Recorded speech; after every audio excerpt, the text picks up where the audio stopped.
I grew up in Dinas during the 30s when the Depression was on. Most of the men in Dinas were out of work.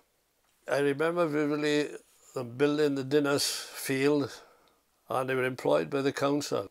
And the day's wages consisted of a cooked dinner and 5 cigarettes, and that's all they got for doing it. Some of the men objected to it, and they thought it was exploitation of the unemployed, so they didn't take part. The King came there then in 1936 to open the field, and I remember that as well, when he came down to open Dinas field. And then he went back and forgot all about us. But people who did help the unemployed greatly in Dinas were the Quakers, and they had set up a settlement in Mysorave in Trealo, and throughout the Welsh valleys they'd also set up unemployed clubs. But these clubs were run by the people themselves with the assistance of the Quakers. And it was a very good scheme because the Quakers left the people to run the clubs and organise everything themselves, but they provided the tools for them to do the job. And in the club in Dinas, they were teaching carpentry, shoe repairs, upholstery, weaving.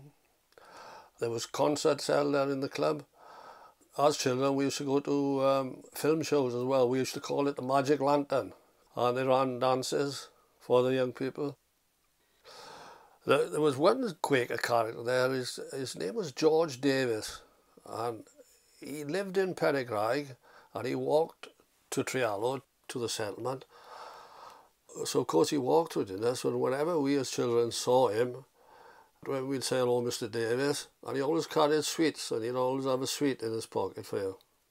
To my mind, that would be a typical Quaker, because I seem to remember him wearing a cloak, some sort of a cloak.